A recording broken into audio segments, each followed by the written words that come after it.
I'm Ash, and this is HeroQuest, and I'm here to introduce to you a dungeon-crawling tabletop game rooted in fantasy, wherein 1 to 4 heroes can take on another player playing the big bad as they move across a tiled game board, engaging enemies such as skeletons and orcs with combat dice, fighting against the forces of chaos. But this isn't the game that you think it is.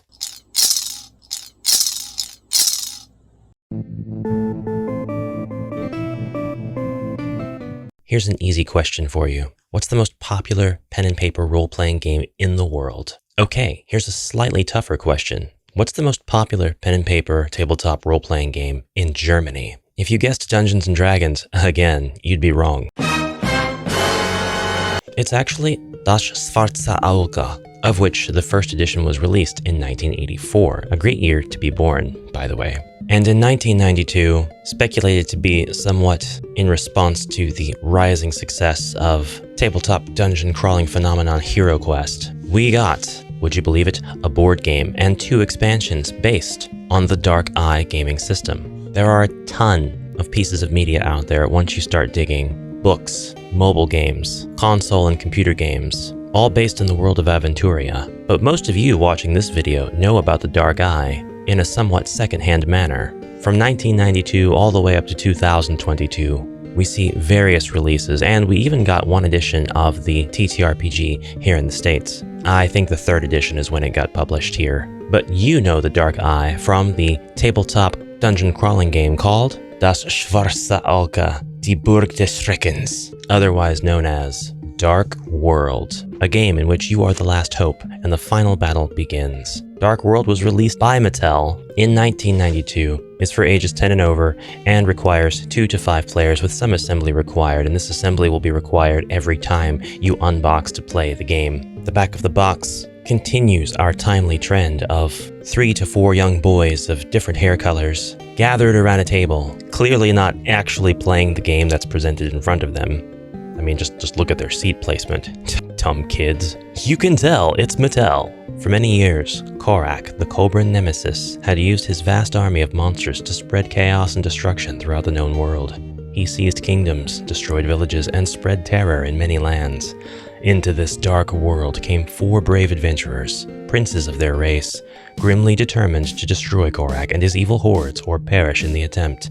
The final battle begins. This game is quite notable for its time, for a variety of reasons, not the least of which is its 3-dimensionality, which we'll be setting up this board here shortly so we can relive this nostalgia together. But also because of the Mace of Chaos. I'm actually kind of surprised at myself that it took this long to unbox Dark World on the channel. I've had this game, out of all the games that I've had, the longest, except for HeroQuest. I think I even got Dragon Strike after I got Dark World. HeroQuest, Dark World, and Dragon Strike actually made up my holy trinity of tabletop games. They were the first 3 games that I had that would then spur me on to pay attention to other tabletop games of the same nature, dungeon crawlers as I like to refer to them. Now, underneath the lid, we get nothing. But every time you open up Dark World, you're going to be greeted with a setup similar to this. We've got the Adventurer's Guide. We've got wall pieces that seem to extend for miles.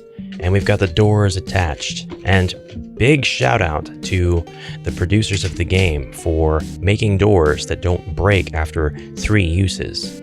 Making doors that seem extremely sturdy. Advanced HeroQuest could never. A lot of people write this off as like just a HeroQuest ripoff. This is based on the Das Schwarze Auge system. This is part of the Dark Eye universe. It has some precedent behind it. It has some standing, some backing. And I'm not saying that this would have absolutely been made if HeroQuest never existed. I have no way of knowing that. But I do think that it is somewhat likely. The system is different enough from HeroQuest that you can have quite a unique experience playing this. I think there are a lot of things that make the 2 games different. The Mace of Chaos is one of them. Look at this fun little face right here on the mace. There are a lot of really cool design choices here, and the toy factor is out of this world, so let's dig into this. The board is a trifold. It is magnificent. It is massive. And here at the end, we have the official sort of logo or symbol for the Dark Eye itself. The Dark Eye is not really mentioned in these games, by the way. I think the world of Aventuria, in which the Dark Eye is based, is mentioned. Let's confirm that. Nope, we actually call it Terra Nova, that's right. We have assembly instructions for putting together the castle, the game, the heroes, everything's got to be assembled, man. Some of this you can do and then put back, the components and they'll stay assembled, but a lot of it, no, you have to build it every time. So you see, this is a very different board than the HeroQuest board.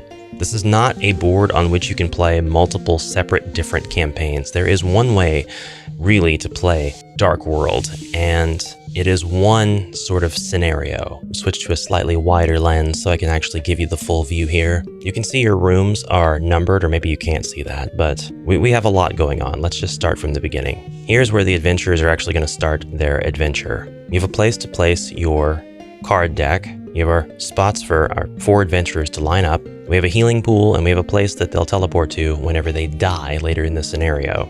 Now, the Dark World board game actually has 2 expansions, Village of Fear and Dragon's Gate.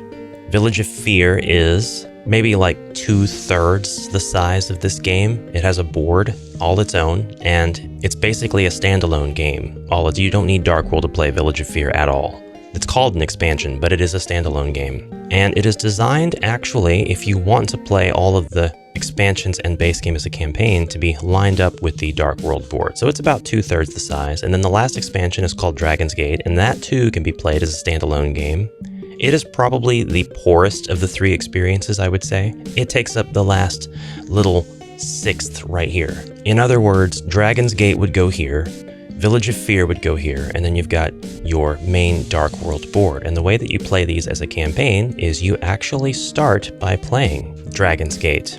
You finish Dragon's Gate as a scenario, and they go right into Village of Fear. And once you finish Village of Fear, you can go right into Dark World. These games are very unique in that they each have their own first section, which in this case is going to be the right half of the board, or the right half as I'm presenting it here on camera, for Dark World. And then their second section, which is going to be presented here as the castle section on the left side here.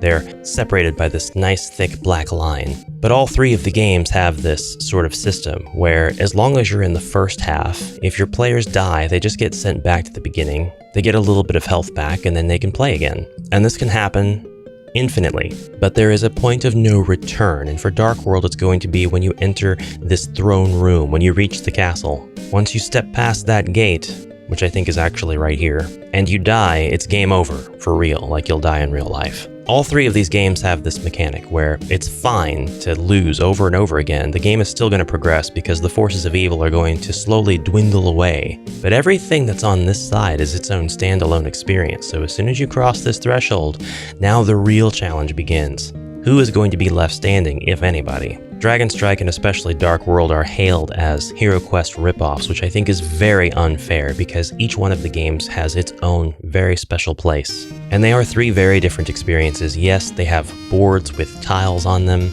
As you can see here, the tiles are quite a bit bigger than your HeroQuest tiles, and we'll compare them with the miniatures here in a moment. The way that the monsters are placed onto the board, the way that the combat works, it's all different. And I have to say, out of all of the games that I have, Dark World has provided my party, my IRL friends and family game night table, with probably as much fun as a game of HeroQuest. It's the only game that comes close, if not sometimes surpassing it because of the chaos mace mechanic. I don't know. There's definitely a feeling of ownership and pride that comes with being able to rattle the chaos mace. But now we're going to get this board put together, and I'm going to show you how the game is actually played.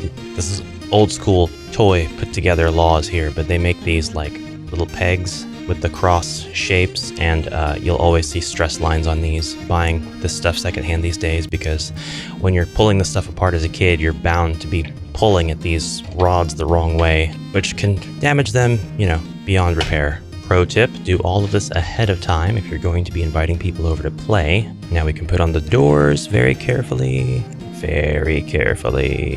The flags of chaos strike fear into the hearts of every adventurer. So much plastic, I love it. And then that castle goes right into the purple space right here. There is a mechanism by which you can fasten this onto the board. We've got these little black pegs here, and they just poke up through the holes in the board and into holes that are in the plastic pieces, but I'm not going to worry about that today. You have these lovely 3-dimensional treasure chests which actually open. Well, you can recreate the scene from Frieren Journey's End just easily. Nom nom nom. There are 4 of them, and the reason that they open is because we actually have golden weapons to place inside. Then you've got a bunch of these wall pieces that will connect the walls together. The wall pieces are made of cardboard, and they're very likely to have bent and gotten damaged over time if you have a secondhand copy, but again, really impressed with the door system here. The secret is in the size. They're enormous. We've got these awesome spinny bookshelf secret doors, mirrors. Everything is a very specific color, and those colors will basically match up to the colors that are on the board. So you have this awesome wall piece for the fountain and warp room that's here at the beginning. That'll line up, and then we'll just make that 3-dimensional. We'll do that by placing our wall pieces at the end, and then actually clipping those into the board. I say clip, it's just a push fit, that's all it is. Okay, we've got our 3 walls going one way, and now our remaining walls actually don't get clipped with any plastic. They go in the other way. They go in horizontally where our first walls went in vertically. There's little spaces that will allow these wall pieces to mate up. Now I say that they don't get clipped with any plastic, but they actually do, because the walls reach the end of the board, so we can just clip those into place. Again, all of the rooms will be nice and color-coded. I don't know why, all these walls are purple, but that room is blue. Maybe I got a bit of a misprint. Or maybe, at one point in time, I did own multiple copies of this, and I had some stuff switched around so I could have the best pieces, best condition. And it's happened to me before, and it's probably well-deserved, that I go and I pick what looks to be the best condition piece, and then that ends up causing a bit of a color mismatch, with things having aged differently, different conditions. Sometimes it happens. So the game flow will be as thus. Heroes will start in this main room and get through each of the 9 rooms in sequence. It's the same sequence every time until they get through the 9th room and pass through the gate. This is the arena arch, and this marks the point of no return for the heroes. If you pass through this arch and you die, it's game over. Heroes can take advantage of one-way secret doors by passing a bit of a check. If they manage to get to the door, they'll end up skipping some rooms. However, this room could be populated full of monsters and would be quite the isolation from the other heroes. The secret door is also a one-way trip, so the classic advice would be keep your party together. At the same time, all of the heroes are individually trying to gain the most points by killing monsters and collecting coins and hit and miss cards.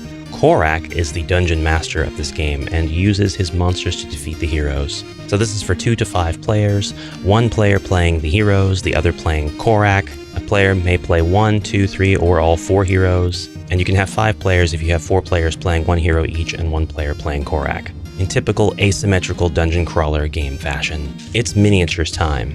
This game has awesome miniatures. I really love their skeleton sculpts. Big fan of the skeletons here. Also a huge fan of their orc sculpts. I have no problems with their orcs here whatsoever. They've got long hoods, they're playful, but they're mean. They've got their bottom lip drawn up in a sneer. They're ready to hack and slash with their curved swords with notches. It's not a copy. It's not a copy. The game also has ogres. Taller, primitive. The faces look very, very ogre horde-ish. It's not a copy. You have to admit though, these guys are a lot more brawny. They are a lot stronger looking, well, at least muscular-wise. Then we have mummies, which are sculpted to look like they are singing opera. It's not a copy. Not a copy. Out of all the opera singing mummy sculpts I've seen though, this has got to be the opera mummiest. You can even see his little mouth opened up like, oh, is he soprano? Falsetto? Tenor? Not last and not least, we have the Haunter in a very Scooby-Doo looking pose. This guy cannot be killed because he's already dead, get it? You may have noticed the numbers not just in the rooms, but on the sides of the board, kind of separating everything into a grid. We have the numbers 1 through 9, and once per turn, that's once per every single turn, if he wishes, they can roll the 10-sided die included with the game, and the Haunter will appear on that row, so row 7 in this case, and take out everything in the row. Absolutely everything. It will send monsters off of the board. It'll send heroes all the way to the start. It's kind of a risk to use it. But if you don't have a lot of monsters, you're going to be using the Haunter. If there's no monsters on the board, the Haunter's going to come and woo the heroes away. I haven't seen a mechanic like this in games really since. Almost last and not least, we have the Manticore, a fearsome sight, cuts an imposing figure, very scary, very strong, yada yada yada. And then finally we have the big boss of this whole thing. This is Korak, the Cobra Nemesis. the one who has the Mace of Chaos, and you can see the tiny Mace of Chaos sculpted fitting in his hand. This is the character that you play as, although being an impressive snake man, wizard, champion, conqueror, king of evil, he actually does not move from his spot on the throne of the castle piece right here for the entirety of the game. Even if the heroes are up there attacking him, he stays right there. Okay, so what's up with these monsters? They're color-coded. Is there a point to that? Yes, there are discs that come with this, colored discs that are associated with the type of monster. Somebody put this game together and did not respect that rule. It wasn't me. Your brown discs are going to go on the brown monsters, green on green, blue on undead. What? Never mind. And red on your red monsters, and this represents the amount of hit points that monster has. Combat in Dark World is different from HeroQuest. Every hero rolls the same 2 combat dice in a bout of combat. You could roll no swords, 1, 2, 3, or even 4 swords. Number of swords obviously shows the number of hits. Monsters don't roll defense, but the reason that the numbers are on the bottom of the bases is because those numbers could be different from one another, monster to monster. You don't know until you attack the monster and then pick up the monster to look at their base secretly away from the other players to see if the number that you rolled meets or exceeds the value at the bottom. If it does, then you've defeated the monster. He goes off of the board. Now with a maximum of 4, it's going to be very difficult to kill monsters that have hit points of 5 and above. And I say above because the Manticore has 6, no, that's not a 9, and Korak has 7. So how do you win these bouts of combat? And how can the heroes even hope to compete? Well, I told you that there were 4 treasure chests, and Korak must place all 4 of these treasure chests in the rooms per game. So I might decide at the very beginning of the game that I want to place them here, here, I don't know, here and here. Some of the last rooms that you'll get to. A hero who reaches the treasure chests can open it up and take one of the golden weapons that's inside. And we haven't really talked about the golden weapons yet, but there are 4 unique looking weapons. It doesn't matter what weapon you get. All heroes can use all weapons. That's just the nature of Dark World. And that's what allows you to upgrade to a 3rd die. Now your maximum is going to be 6, but that still leaves you very, very little chance to actually beat monsters.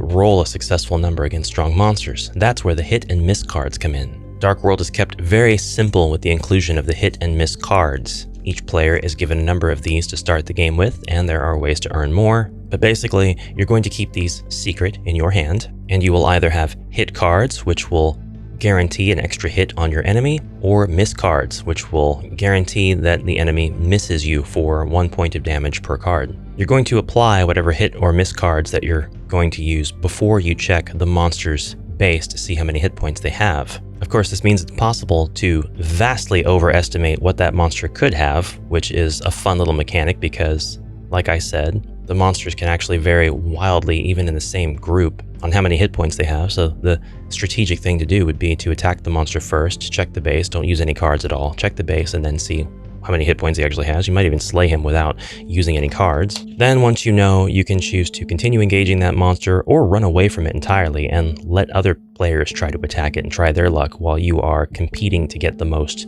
cards, gold pieces, monsters slain, and points otherwise. But now let's say with the golden weapon, I can roll, oh well, that's a complete miss. Even if I were to use 3 of my hit cards, they're going to be gone. That's it. I've just wasted them. Absolutely incredible. Let's try that again. We roll 3 dice because I got the golden weapon. I've got 3 hits, and I decide to go ahead and add 3 hit cards before I check the monster's health. Actually, there would be no reason for me to do that because I know factually none of these monsters have more than 5 health until you cross the gates to the arena. I called this the castle earlier. This whole thing is the castle. This is the arena. This is the arena. And it will be very clear why here in a moment. Anyway, if I slay the monster, I get the monster. I get to keep the monster's mine.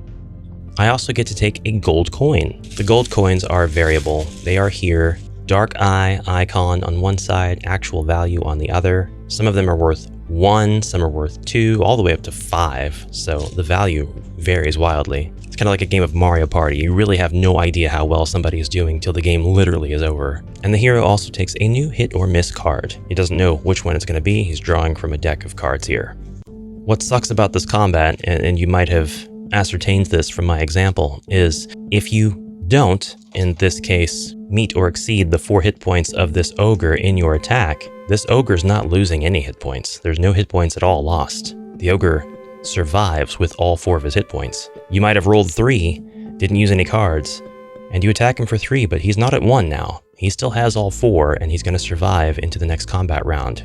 To beat the monsters, you have to meet or exceed the number on the base. Okay, it's time to talk about... What is it time to talk about? I was going to talk about the numbers in the rooms, but I'm not going to do that yet. I'm going to say when you beat the monster, you'll get their magic item, and Korok is required to use all of these magic items on the bases. You're required to take every single magic item that exists in the game and make sure that they are utilized in the bases of the monsters. There are fewer magic items than there are monsters, so there's not going to be a reward for every single monster you kill as far as magic items goes, but any monster that has a magic item in the base that you slay, you're going to get a gold coin, you're going to get a hit miss card, you're going to take the monster because its HP value on its base is actually going to count towards your score, and you're going to take a magic item if it has one.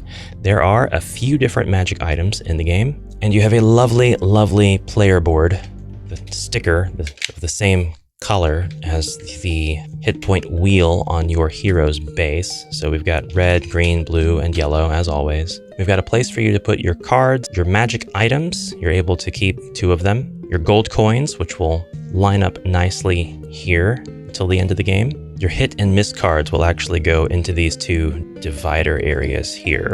I really like this, by the way. That's it. This is your whole player board right here. But Ash, how do I keep track of my hit points for my character? I'm glad you asked. Does anybody remember the game HeroQuest? Is anybody still actively playing the game HeroQuest? There are 4 heroes in Dark World. The Knight. Kind of like, you understand why the Chaos Knights exist when you see this guy's armor. They're like, I really hate this, it makes me angry. I'm gonna be this, but evil now. The Ranger. Yes, they are posed a little bit weird. We'll get to that in just a second. Flowing scarf in the wind. Or is that an ascot? The Dwarf, who has just the most immaculate headgear I've ever seen to make up for that pathetic beard. And the Barbarian. Look at him. He's got a little mustache there, and then helmet, and then straight hair that's been lopped. Very stylish barbarian. The reason that they have their hands all gripped around air is because of the weapons. You take these weapons, it doesn't matter which, it literally does not matter which, and you put it into your hero, and all the heroes have the exact same stats. The only thing that separates them is the colors for easy identification of who controls who, and the sculpt, and that is it. And if you find a golden weapon, you'll simply replace the boring gray plastic weapon with that golden weapon. And at a glance, it tells you how many combat dice that hero is going to use. Now, as far as weapons go, here's what comes with the game, and this came out after HeroQuest's Advanced Quest. So, I mean, the men-at-arms being able to hold weapons in their hands concept and being interchangeable, that did come before Dark World here, but this is utilized in a very different way. Instead of determining the class of the actual character, the miniature, we are simply saying whether or not it uses an extra attack die. That's the only difference with these weapons. These golden ones will each go into the 4 chests, and the magic items consist of, it's a very handy item holder for Korok here, speed boots. I love the sculpt of the speed boots, man. Healing potions, of which there are many, and a grenade, a literal grenade. There are grenades in this game. It is literally a grenade. It is on fire. It's got the crosshatch pattern. It is what it is. And I had to talk about that stuff as a segue before getting back to the hit point tracking. The hit points are literally on the bases of your heroes, and there's a dial underneath your base that you will spin, not that way, to determine how many hit points your hero has left. They can go down from 8 all the way to 1, and everybody's got the same amount of hit points. They all start out with 8. They'll all die if they reach 0. That was obvious. Why did I need to explain that? All the heroes get 3 actions, and you can mix and match them if you like, but the actions are one of 2 things. Either enter a bout of combat with an adjacent, orthogonally adjacent only, enemy, or move 1 square. And you can do these things in any order, and you can do any combination of them. So you can move 1 square, move 1 square, move 1 square. That can be your turn. Your turn's done, it's over. You can move 1 square and attack an enemy, then move away 1 square if you wish. Or if you're already adjacent to an enemy, you can enter 3 bouts of combat with that enemy, like just really trying to kill that enemy. And the combat works the exact same way in all 3 of the Dark World games. Now, I've been teasing the numbers in the rooms, and you've probably figured it out by now, but if you can even see the numbers, and they're all oriented differently, which is strange, but whatever.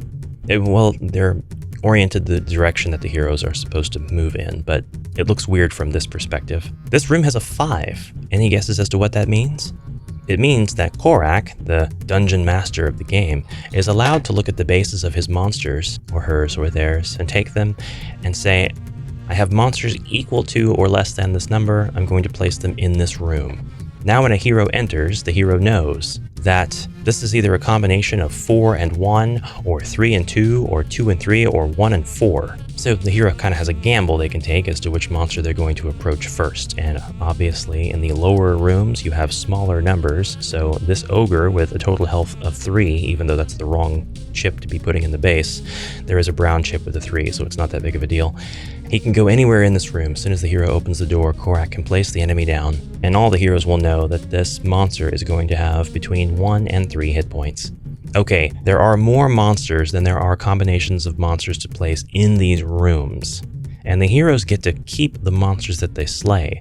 So what happens in this room? Well, Korak can do whatever he likes with placing the monsters here and there. But once the heroes enter the arena, all of the remaining monsters are placed on the castle part here. So let's go ahead and test this out. We've got a mummy worth 5, we've got an orc worth 3, a 2 and a 2, a 4, a 1 and a 2, a 4, and a 3 and a 2 to make a 5. Now we've populated every single room with monsters. Korak cannot place more monsters in the room after he's placed them down. Wait, that's just a 2. I need a 3 to go with it. There we go. So yeah, after the heroes have gone through and slain all the monsters here, which they have 100% chance of success of doing because when they die, they go back to the beginning room, and they cross the threshold, all of your remaining monsters will go into the arena. Now Korak gets to decide which monsters have items in their bases as well, so you can either provide more items at the beginning of the session as Korak and hope that your heroes use them all before they get to the arena, or you can give them a hard time in the first half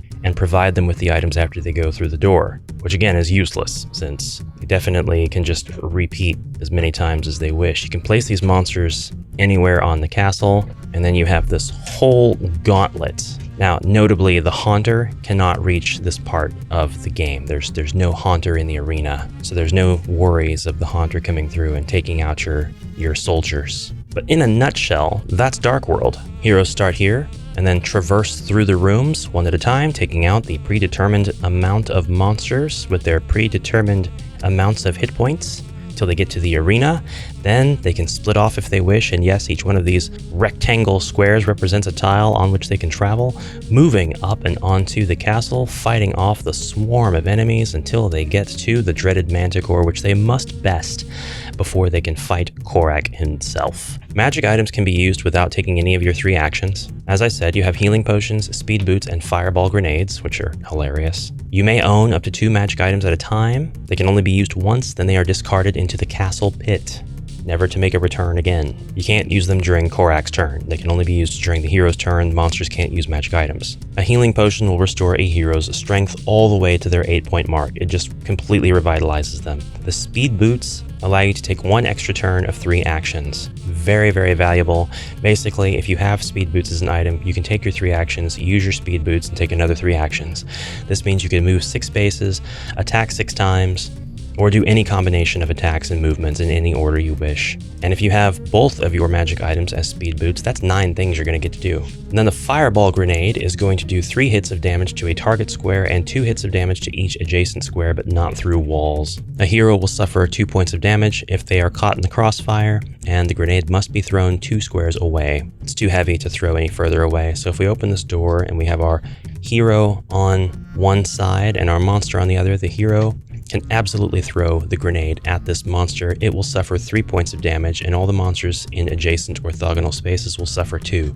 So you can check to see what their hit points are and take them off the board as applicable. In this case, both of these monsters are gone. You'll get their magic items, which will actually be left in their squares as the monster is incinerated and their item is left behind. I would get to pick 2 coins from the bag, and I would get 2 hit or miss cards. And I'd get to keep these monsters for my scoring at the end. We really went this entire time without talking about the most iconic piece of all of this, and that's the Chaos Mace. Every turn, Korak will shake the Mace of Chaos, flip it upside down, and show the order in which the heroes will actually get to move. because the mace is one of the most powerful objects in any game ever. It completely affects the meta. It affects the actual player turn order. What's that? Your barbarian was very close to the mummy and was getting ready to score an unblockable hit. He already knew how many hit points the mummy had, and he was ready to get those 5 points to cinch the winning. Well, too bad, because the barbarian is controlled by the red player, and it looks like he's going to come in last. Now the dwarf or whoever can come in first and nab that mummy. That is, if they can beat him. And yes, this does add a very fun element of chaos to the game. Plus, it's a lot of fun to shake. It's basically a decorative rattle, but I've literally had adult players angry that they couldn't shake the mace because they weren't playing Korak in that particular game. The mace has its place on the arena structure right behind Korak to symbolize his dominance over the realm of evil and time and space and chaos and magic and all things snaky. Alright, I think I've covered just about everything there is to cover except for the expansions, but I won't do that today.